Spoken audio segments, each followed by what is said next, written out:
বিধায়ক শওকত মোল্লার বাড়ি ঘেরাওয়ের অভিযোগ, বাড়ির ঘেরাও করে বিক্ষোভ। তৃণমূল কর্মী সমর্থকদের ভাঙন নয়, ক্যানিং পূর্ব থেকেই লড়তে হবে শওকতকে, এই দাবি জানানো হয় তৃণমূল কর্মী সমর্থকদের পক্ষ থেকে।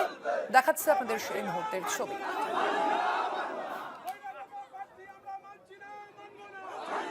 বিধায়ক শওকত মোল্লার বাড়ি ঘেরাওয়ের অভিযোগ।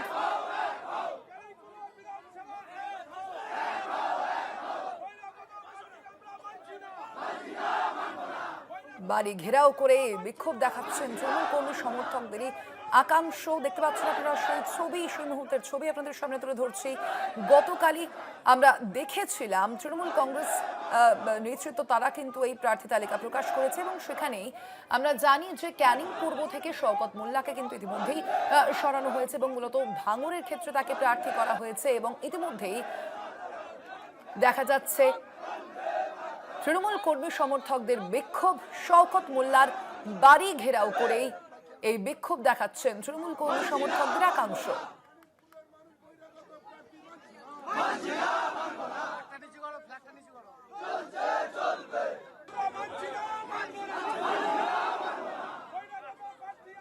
বিদায়ী বিধায়কের বাড়ি ঘেরাও করেই এই অভিযোগে সরব হয়েছে তৃণমূল কংগ্রেস নেতৃত্ব। বাড়ি ঘেরাও করে বিক্ষোভ দেখায় তৃণমূল কর্মী সমর্থকদের একাংশ। দেখাচ্ছে সেই ছবি।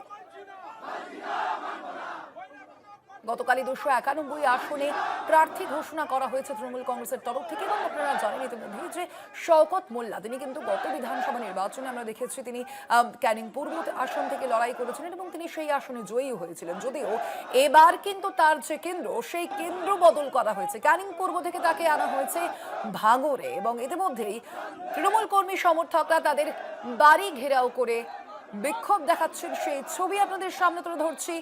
প্রার্থী তালিকা ঘোষণা করতেই এবার শওকত মোল্লার বাড়ি ঘেরাও করে এই বিক্ষোভ দেখাচ্ছেন তৃণমূল কর্মী সমর্থকদের একাংশ।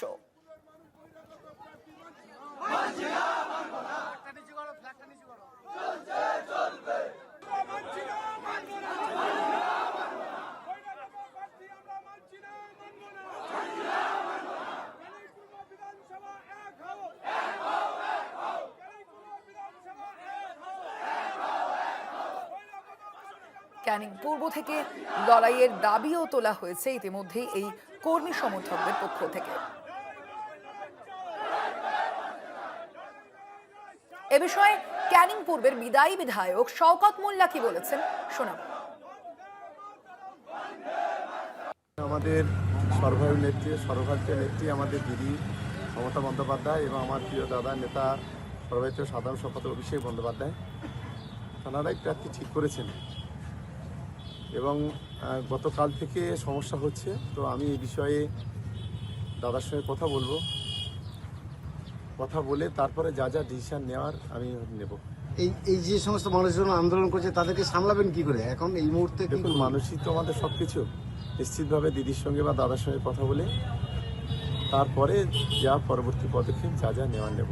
আমি মনে করি আমি সকলকে অনুরোধ করব, দল ক্যান্ডিডেট ঠিক করেছে, এটা নিয়ে যে তাদের যে আবেগ বা তাদের যে যা কথাবার্তা, নিশ্চিতভাবে সেই বিষয়গুলো আমি আমার নেতা অভিষেক বন্দ্যোপাধ্যায়কে বলবো বা দিদিকে বলবো, তারপরে যেটা হওয়া সেটা। শুনছিলেন আপনারা শওকত মোল্লার এই বিষয়ে কি বক্তব্য। ভাঙড় নয়, ক্যানিং পূর্ব থেকে লড়তে হবে শওকতকে, এমনই দাবি তোলা হয়েছে তৃণমূল কর্মী সমর্থকদের একাংশের তরফ থেকে এবং সেই কারণেই তারা শওকত মোল্লার বাড়ি ঘেরাও করেও এই বিক্ষোভ দেখান।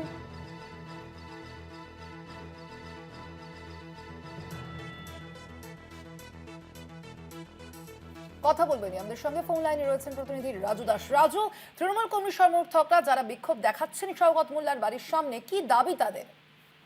দেখো, বিক্ষোভ আজ সকালেও যেমন হয়েছে তেমনই কিন্তু এই গতকাল রাতের নাম ঘোষণার পর থেকেই কিন্তু কর্মী সমর্থকরা ফেটে পড়েন।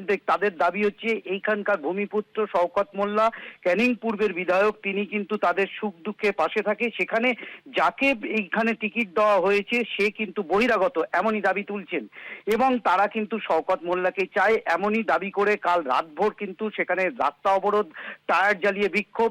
একাধিক কর্মসূচি নেয় সেখানকার তৃণমূলের কর্মী সমর্থকরা। আজ সকালে আবার শওকত মোল্লা যে বাড়িতে থাকেন সেই বাড়িতে কয়েক হাজার কর্মী সমর্থক তারা কিন্তু শওকত মোল্লার বাড়ি ঘেরাও করে বিক্ষোভ করেন এবং তারা দাবি তোলেন অবস্থান বিক্ষোভে বসবে যতক্ষণ না শওকত মোল্লাকে পুনরায় এই কেন্দ্রে নিয়ে আসা হয়।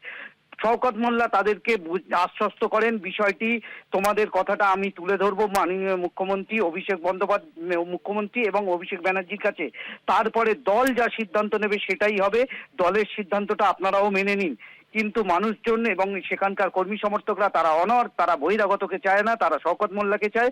এখন দেখার বিষয় শেষ পর্যন্ত দল কি সিদ্ধান্ত নেয়। কিন্তু ক্যানিং পূর্বের তৃণমূলের কর্মী সমর্থকরা যথেষ্ট ক্ষুব্ধ। ধন্যবাদ তোমায় রাজু।